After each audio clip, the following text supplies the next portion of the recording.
In a world filled with information, where do you turn to get straight talk about retirement, investments, and your money? Lock it in to the longest running financial talk show in Arkansas. And let us help you build the bridge between information and application. Real financial change begins right here, and it starts with you. It's showtime! Woo! When you think about money, do you have positive thoughts or negative ones? On today's show, we're talking about the psychology of money, how your view of it can shape your financial future for better or worse. This is the Get Ready for the Future show.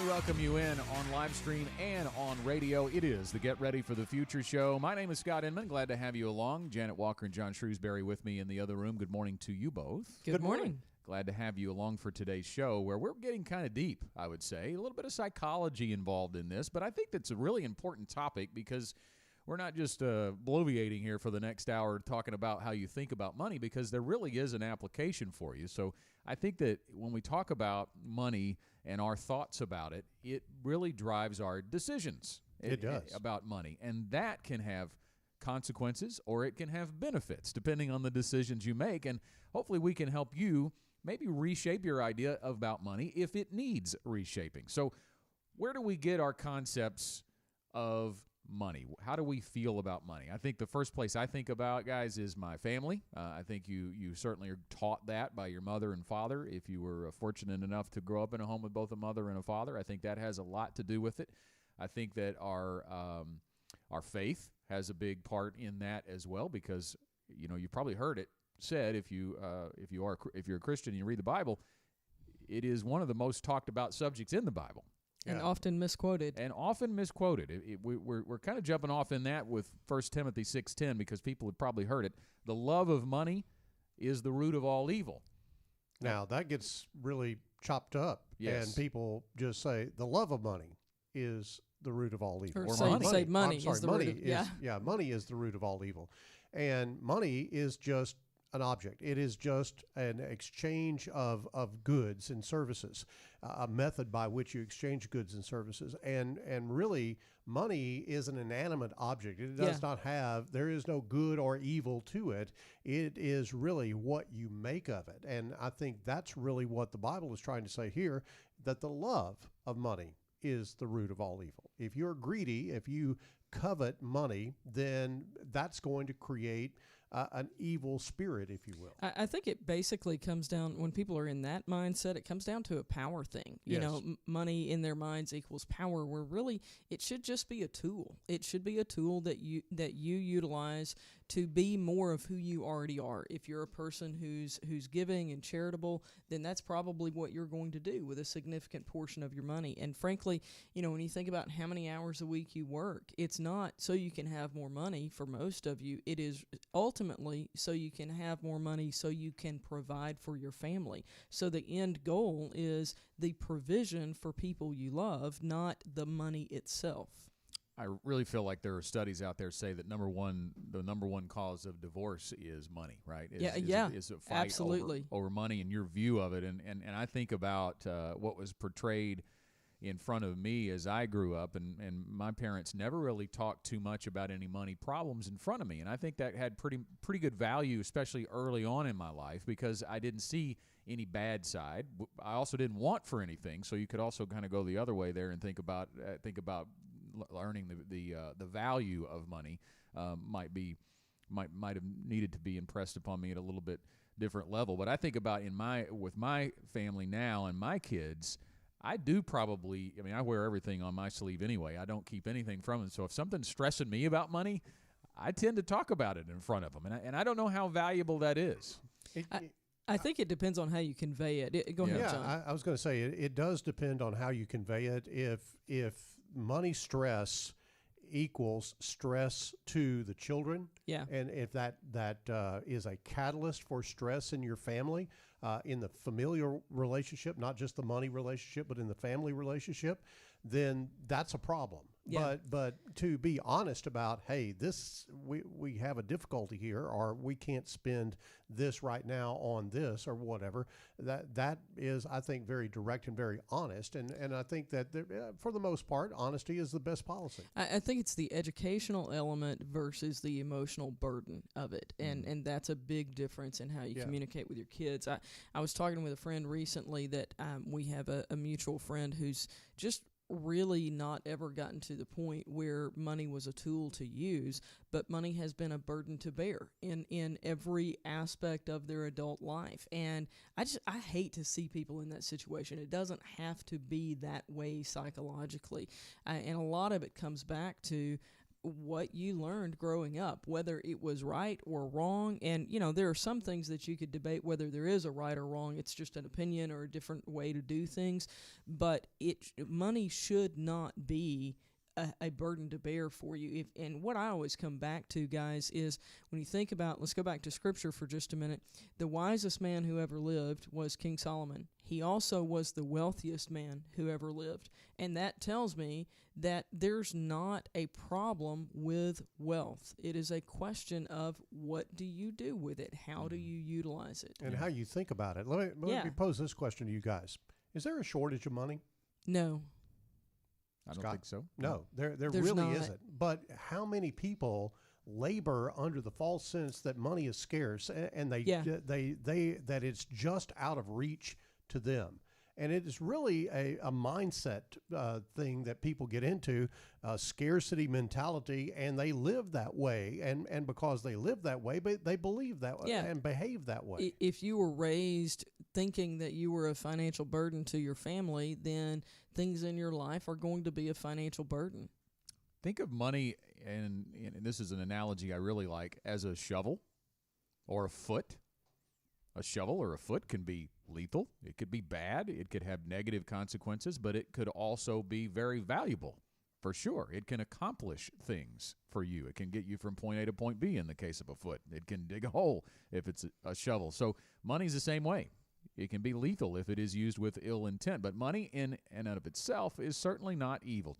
It is simply a resource, and access to it can't fundamentally change you. It can only give you the opportunity to be who you already are and do, be, and give more than you can without it. And it goes back to how you spend it and how you choose to purpose it, drive it.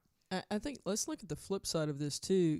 There's all kinds of song lyrics that are either this line or close to it. Money can't buy you happiness. There's all kinds of music out there along those lines, and we've seen that play out. How many people in Hollywood or in the music industry, they're wealthy as can be, but they're not happy. Realize that if money itself is your target, it's not going to bring you happiness. Again, you have to look at it as a tool, and what is that tool going to help you achieve? Scott, it's interesting that as you were saying about money is as an object, it's a tool. But I also have discussions with clients from time to time about financial products, and they will come in and they go, "Well, I heard XYZ product was bad." Well, there is no good or bad product. Now, a product could have good or bad characteristics, but in most cases, it is how that product is used. Right. You can take one of the most effective products in the world and misuse it, and it can do harm to someone.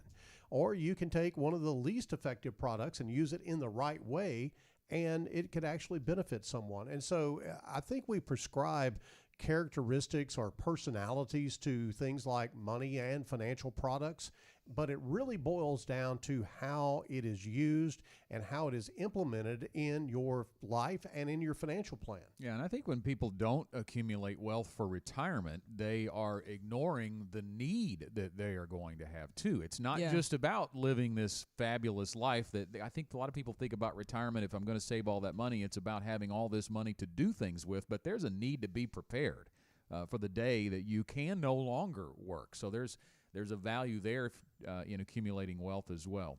So for the love of finance, is money the root of all evil? That's the question we're asking. I think we've already answered it in this first break, but we're going to dive in a little deeper after the break. So stay with us. The Get Ready for the Future show is just getting started. We're back in just a moment. Hey, it's John and Janet from Gen Wealth Financial Advisors, and we are so excited and honored to be named Arkansas Money and Politics Best of the Best in 2020 in 2 categories. One as Best Financial Advisors, but secondly, Best Women-Owned Business.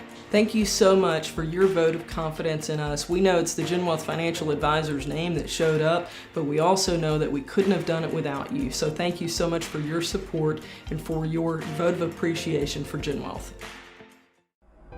There's always been power in standing up for what you believe in, challenging the status quo, and never accepting the ordinary.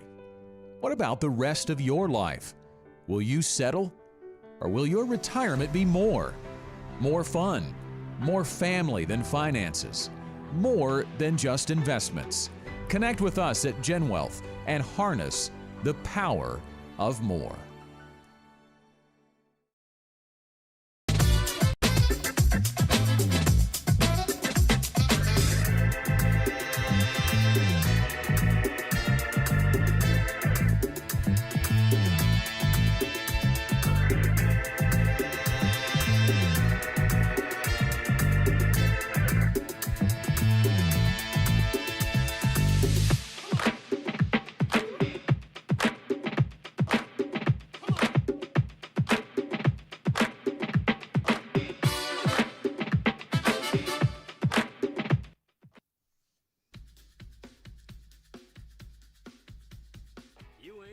Nothing yet.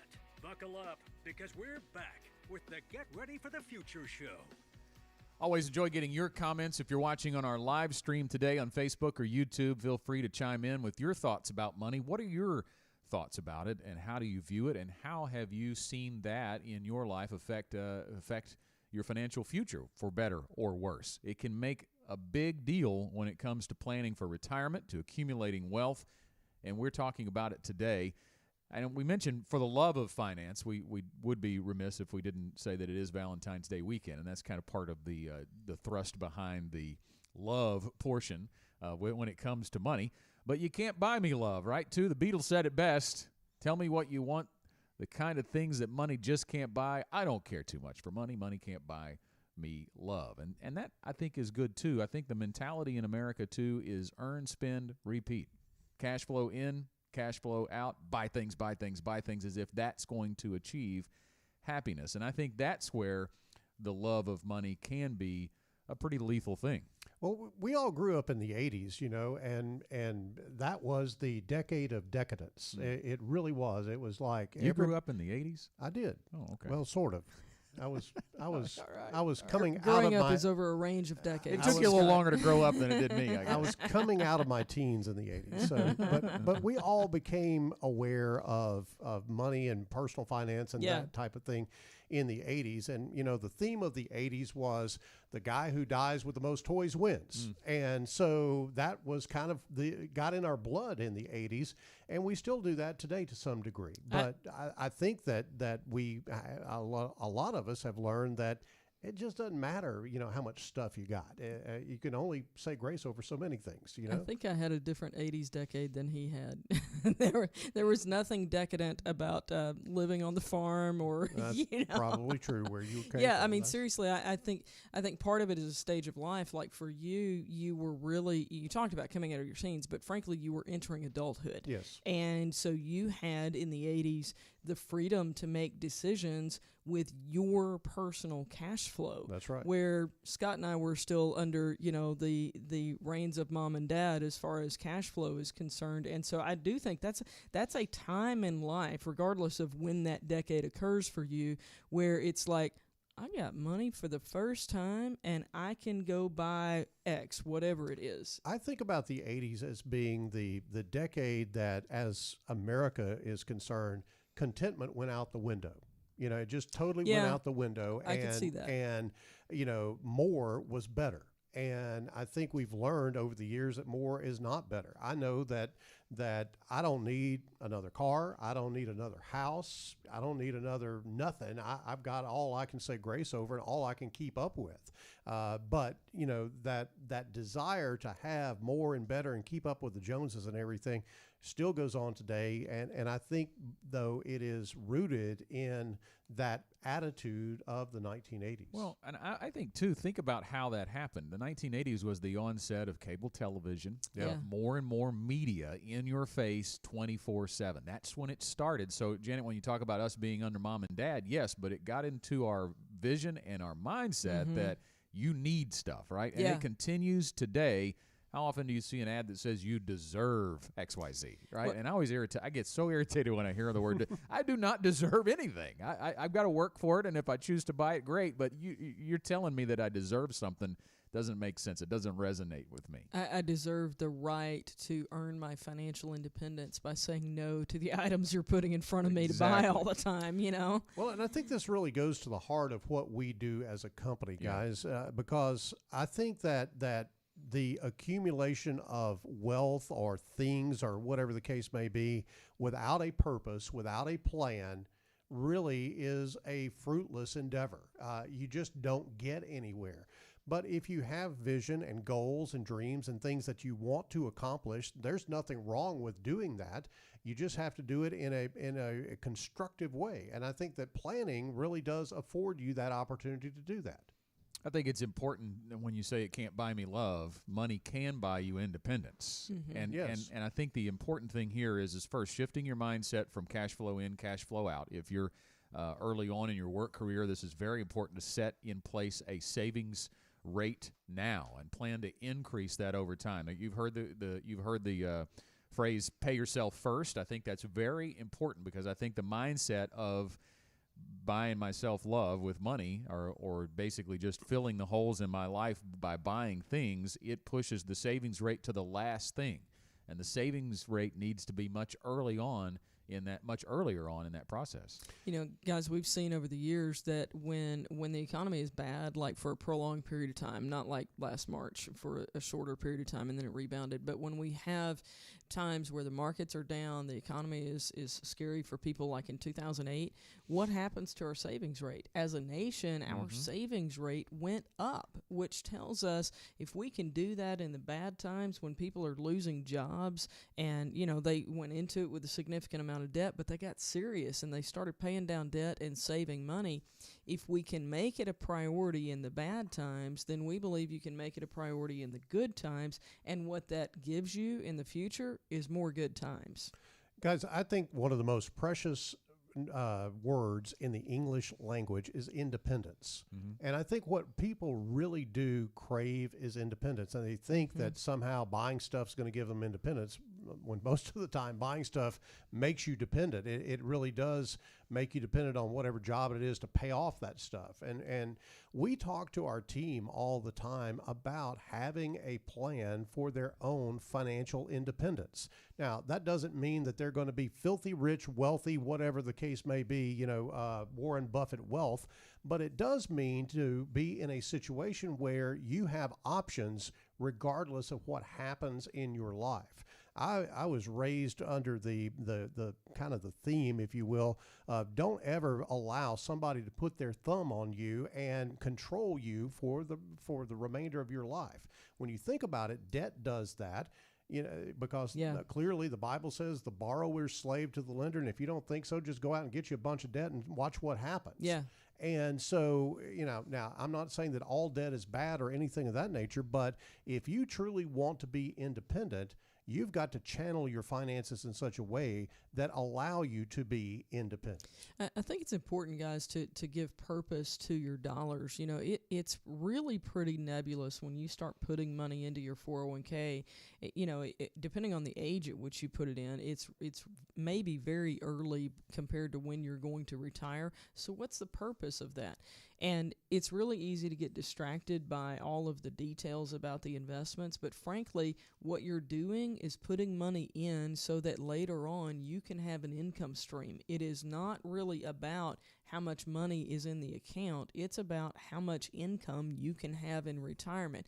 And some of that might be from Social Security, some of it might be pension income, some of it probably needs to come from the investments that you've had over the years. And guys, when we talk about money can't buy you happiness, but let's talk about the difference in happiness between an income that you have in retirement and taking from a lump sum. So let's say you've had your 401k, you've built up, whatever your amount of money is, you built up $500,000 in your 401k.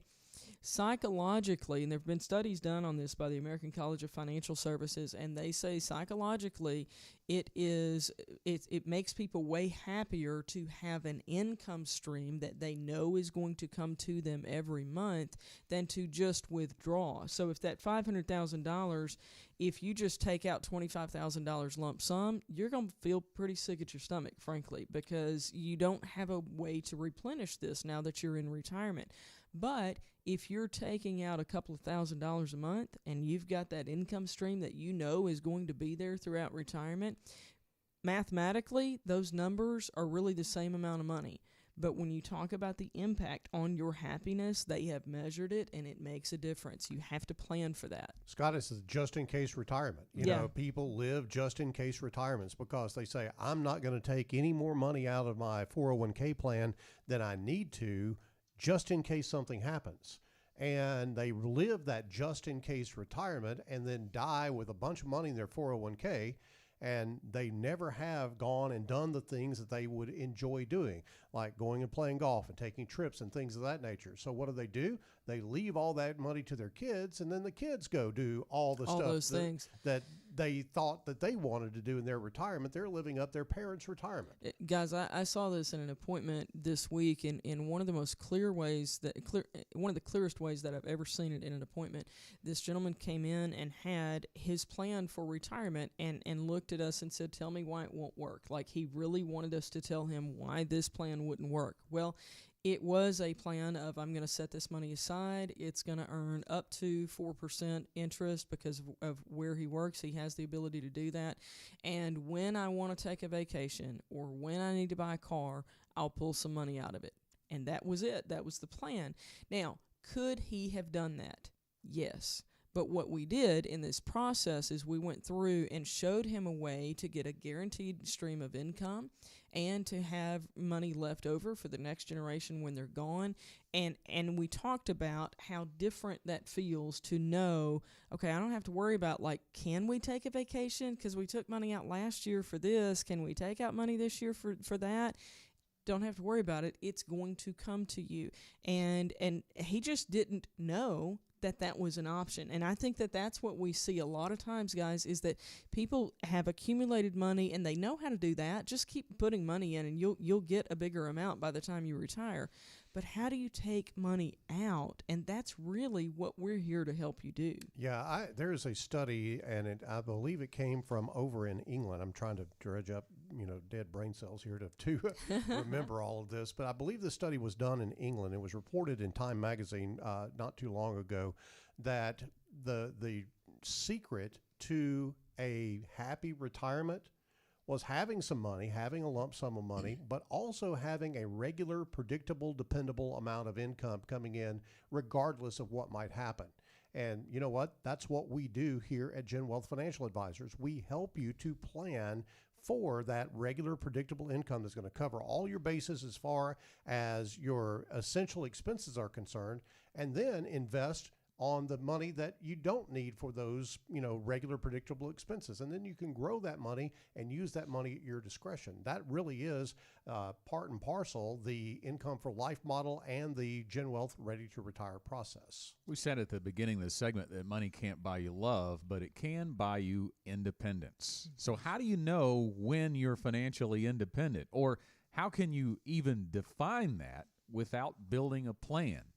And you can do that by calling 501-653-7355. Again, 501-653-7355 to set up your complimentary first appointment with a Gen Wealth Financial Advisor. We're halfway home on the Get Ready for the Future show. We'll continue next. At Gen Wealth, one of our standards is that we value good communication.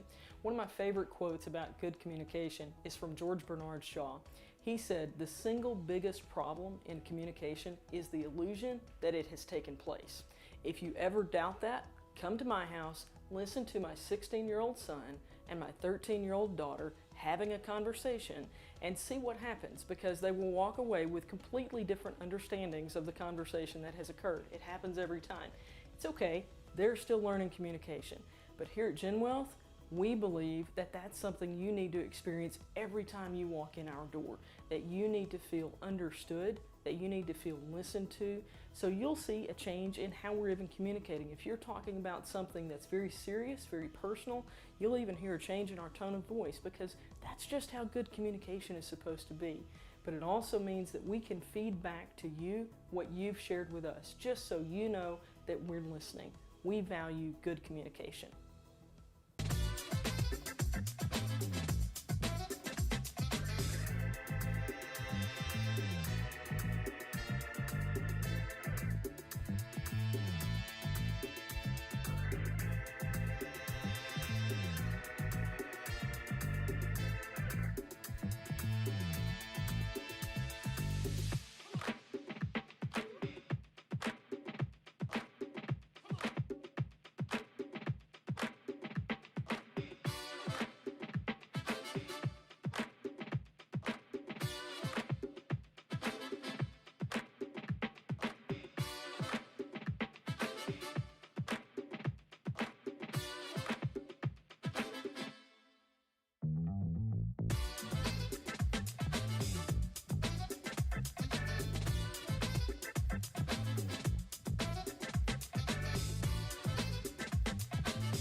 Back with more straight talk about retirement, investments, and your money on the Get Ready for the Future show. It's one of the most often misquoted verses in the Bible. The love of money is the root of all evil. Not money itself, but the love of money. We're talking today, is money the root of all evil? Money is neutral. It can be just as useful or as lethal as a shovel or a foot, and how you view it can really have a good impact or a negative impact on your financial future. Money can't buy you love, but it can buy you independence, and that's what we help our clients achieve every day by building retirement income plans at Gen Wealth. And we mentioned the phone number before the break that you could call and set up your first complimentary appointment with a Gen Wealth financial advisor in one of our offices, either in Conway, West Little Rock, Bryant, Hot Springs, El Dorado, or Northwest Louisiana.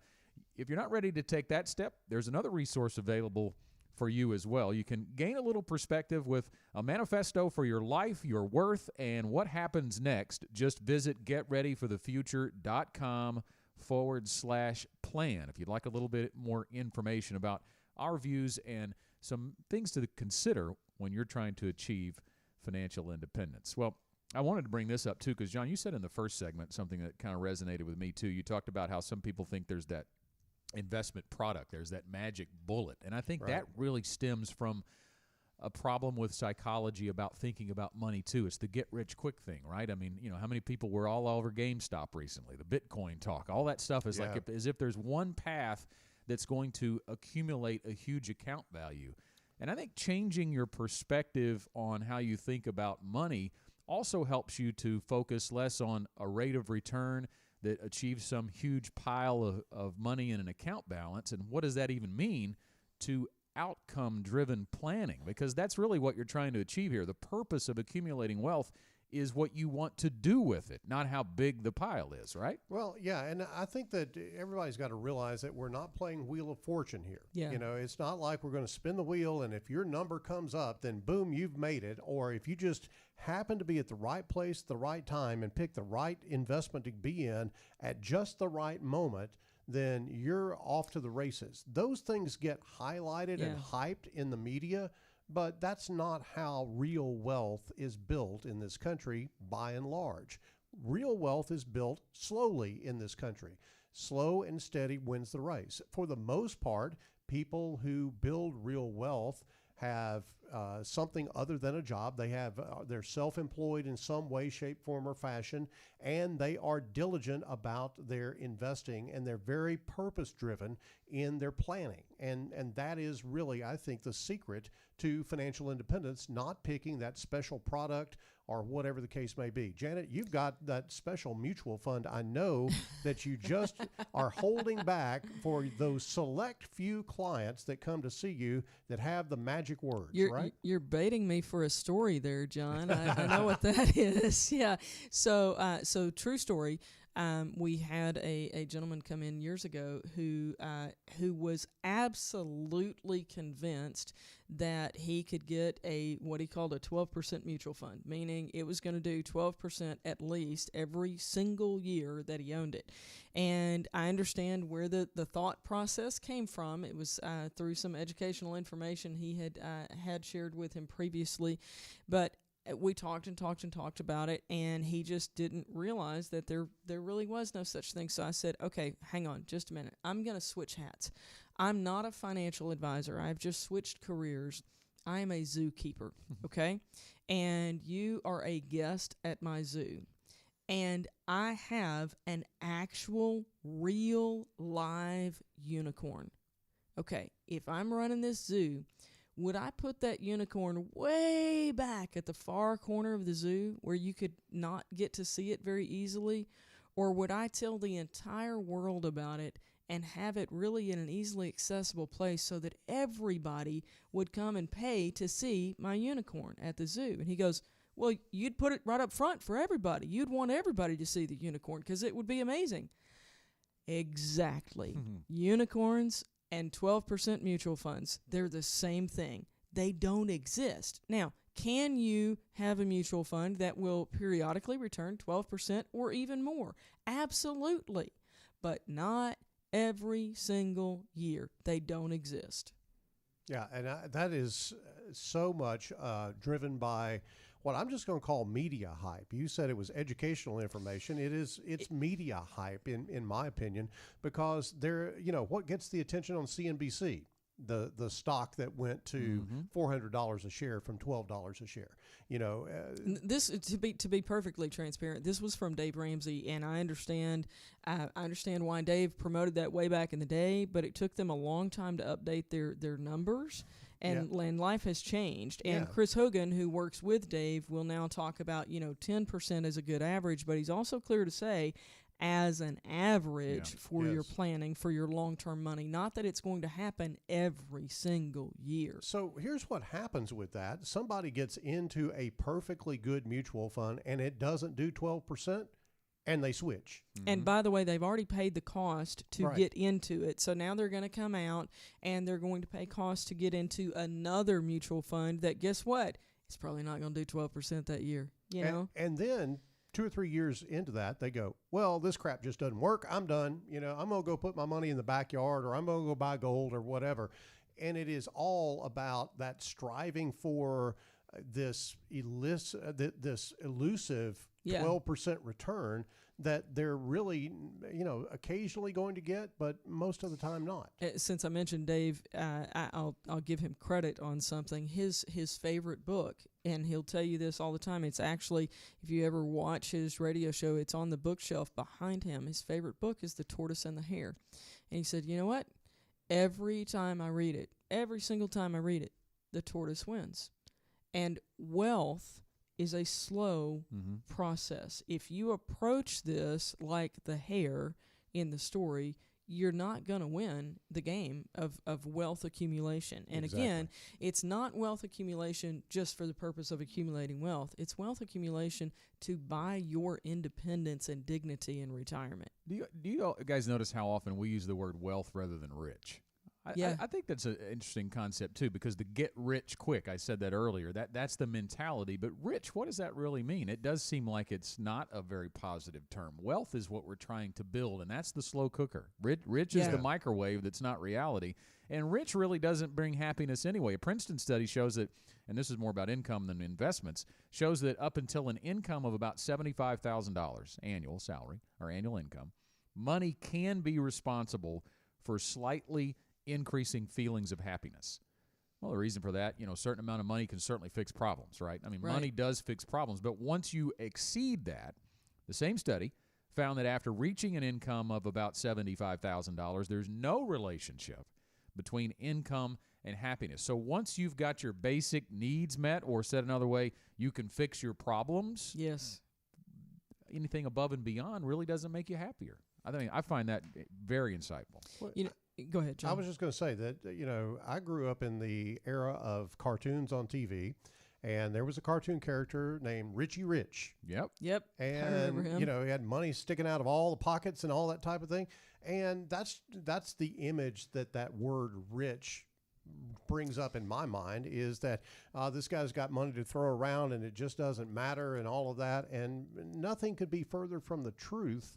If you are wealthy, you don't necessarily have money to throw around. You have money to fulfill your purpose. Well, I think also for people who are, Scott, maybe not at that income level like you were talking about, that $75,000 marker is kind of a range where things change emotionally for how you feel about money. And one of the things I've realized recently is how much people resent people who make more money than they do if they're below that threshold. And, I'm sorry, but resentment's not going to help you get above it. If you take every opportunity you can. But I had a conversation about this with a very close friend of mine. They were talking about somebody who made, it was low six figures. And I looked at them and I said, because they were being very critical of this person just about the amount of money that they made. And I said, I'm in that range. And they said, well, I know, but you give and you're kind and and all this stuff. And I said, so do you know that this person doesn't give and that they're not kind? Because they don't even know them personally. It's just like, somebody across the country that is well known. And it just kind of hit him after a while. It was like, oh, he might be a good person like you are. But we talked about, like, how do you feel about other people? Don't let how much money they make or don't make, either way, impact how you feel about people. You make what you make. If you need to make more, figure out how. And there are ways to do it. I think it's important to point out that, again, that difference between your purpose and fulfilling an outcome with your accumulated wealth, rather than just trying to get rich quick, as we said earlier. At GenWealth, our mission is to provide wise, knowledgeable counsel through trusted advisors in order for our clients to realize their God-given financial purpose in their lives and to assist them in leaving a legacy for generations to come. We haven't really touched on that legacy part, but I've had the great opportunity and am most fulfilled, quite frankly, when I can help put together a plan that can fulfill those purposes that include maybe a legacy. I remember early on at GenWealth getting to sit down with a single lady who was about 65 years old and ready to retire, and she had accumulated enough wealth to get more than enough income for her than what she wanted to do in retirement, and we set all of that up, and she began drawing her income. But the main concern she had, or the main purpose that she wanted to accomplish in building that retirement income plan, was that she had worked at UALR for much of her career and had grown fond of the idea of funding students' tuition with scholarship. And she had already been contributing in her pre-retirement years to building that scholarship fund, but she wanted it to be larger in a legacy gift that she left behind after she passed away. And we were able to include that in her retirement income plan too, to know that at the end of her life, whenever that may be, if it's 80 or if it's 85 or it's 90 years old, that there's money there to basically endow a scholarship fund that will allow many, many students over the course of the future go to school. I just think that completely underscores everything that we've been talking about, that she found something she was passionate about. It is a good purpose, and now she's using money to fund that purpose. I've never seen anybody's casket be lined with dollar bills. You can't take them with you. You cannot take it with you. Leave it for someone or something like this lady did, or your family, or whatever the case may be. Fulfill a bigger purpose with your wealth. Gain a little more perspective with a manifesto for your life, your worth, and what happens next. All you have to do is visit getreadyforthefuture.com/plan. And we're back on the show right after this. The beauty of a potter's work is that each item is unique. No piece is the same. That's what makes it art. At Gen Wealth, we believe your financial plan should be unique to you. Through our process, your money is carefully shaped around your goals and dreams. Your future, artfully crafted. Call us today or visit our website and connect with us. Gen Wealth Financial Advisors. I don't think it's any coincidence that the Bible says, fear not, 365 times, one for every day of the year. At Gen Wealth, one of our standards is that we do not fear. We don't fear market downturns because we know that they're going to happen. We just simply plan for those things to happen and work around them. It's one of the things that we believe very earnestly, that you should never fear what you don't understand. You simply find a way to understand it and find a way to use it to your advantage. It's one of the Gen Wealth standards.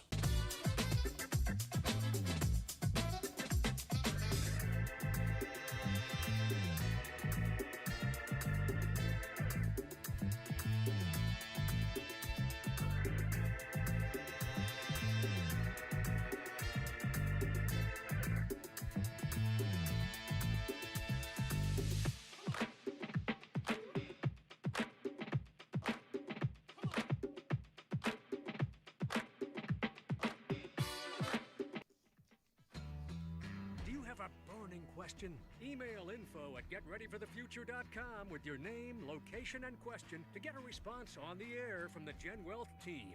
Now, back to the Get Ready for the Future show.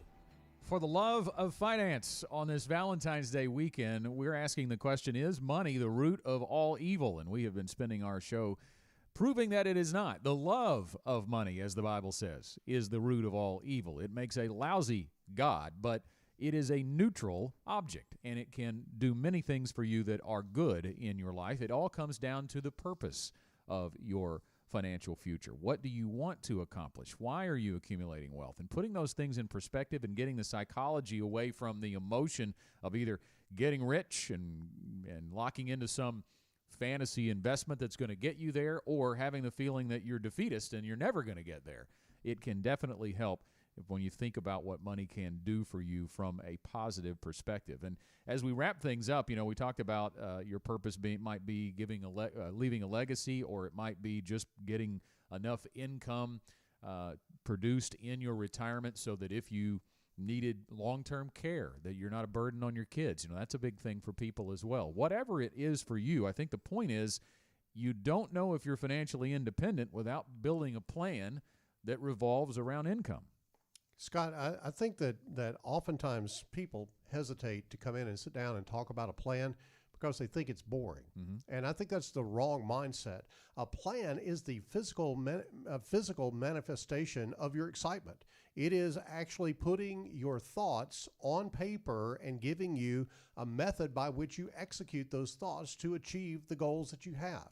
And that's really what planning really does involve. It is anything but boring. It really is exciting to see the progress that you make on a quarter to quarter, month to month, year to year, however often you take your plan out and look at it. Right. You really are giving yourself a treat to see how you're progressing toward your goals. And so I would just encourage people to not think about planning as something that is just boring. We're not going to talk about things like beta and Sharpe ratio and all of that all type the of thing. Industry jargon. That's not going to happen here. We're going to talk about you and your life and the things that you want to do and the time frame in which you want to do those, and how we can use your wealth to actually make those things happen. I think it's important when you point out those other financial jargon terms there that, a lot of people who do have a financial advisor may think they have a plan, but what they have is a few accounts maybe. I think about sitting with a couple recently that brought in everything they had. It was in one account and was managed, and they brought a book in. But inside of that stack of papers, there was no plan on how to make withdrawals in retirement. How were they going to turn what they had accumulated and invested into a stream of income? And I think, John, so many people, I think financial advisors many times are like the general practice physician, right? You go to them when you don't really know what your problem is, and they have kind of thoughts generally about things. But when you figure out what the problem is, you need a specialist. That's right. You've got to have a specialist that focuses in on your particular situation. Scott, that client that you were talking about, what they had was a stack of papers that was really backward looking. It was telling them what had already happened in their plan. It wasn't forward looking and telling them these are the things that you need to do to be sure that you arrive at the destination that you're wanting to go. It was simply a report that basically said, here's all the transactions that happened in your account ever since we got started. And that does you no good if you do not understand what the forward-looking thing is. It's like we talk about in terms of past performance on any kind of investment. Relying on that, Janet, is like looking in the rear view mirror as you're driving 80 miles an hour, or maybe less if you're needing to stay under the speed limit.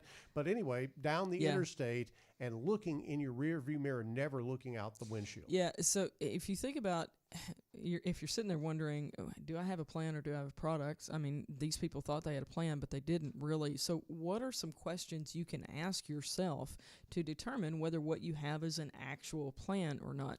Number one, like John said, it does need to be forward-looking. So if you're 5 to 10 years out from retirement and you have not seen an income plan, not just, hey, this thing over here pays a dividend and you'll get a check from that and blah, blah, blah, but an income plan that looks at your Social Security, your spouse's Social Security if you're married. If you're divorced or widowed, we can look at benefits that would come into play from that as well. It might not be your own personal benefit for a period of time. There are 86 different ways to claim Social Security. If that's not in your plan, you probably have a stack of investments. And then to be able to show you years down the road how you're going to get raises in retirement. At what point is that going to occur? So if you don't have a clear, for us guys, to the dollar picture of what your income is going to be every month in retirement, you don't have a retirement income plan. You have a collection of investments. Scott, I have got a client that I just recently worked with. He is not the wealthiest client that we've got at Gen Wealth by any stretch of the imagination, but he's got a lot of stuff going on in his plan. There's a lot of complexity there. And our job with him is to obviously manage the investments, but also to manage the complexity. And many times, you know, people have 4 or 5, maybe even 6 or 7 different income sources related to their retirement. Now, that sounds like a lot, but there may not be a lot of money associated with each one of those. But coordinating all those and being sure that you understand the tax implications and the timing of it and when to use what asset and all of that, that is a huge part of the planning process that, frankly, most people just don't know anything about. You talk about that specialist versus a generalist. Well, if you even, go further in that analogy and go, really almost somebody that doesn't know anything about it, that's a do-it-yourselfer, there's no way they're going to be able to really work through all the complexity that we work through in a financial plan simply because we do it all day, every day. Well, and guys, things change. I mean, last year there were things that came out at the end of 2019, and then because of COVID, even more changes that came out in 2020, and we were on top of that immediately because this is what we do all day, every day. Retirement income is our area of expertise. What is it that you do for a living? I guarantee you, whatever it is, I couldn't go do your job because that's not my area of expertise. You've got to be able to work with somebody who can go, you know what, we've walked this road before. Let me tell you about some bumps that are going to be along the way, but we can plan for those.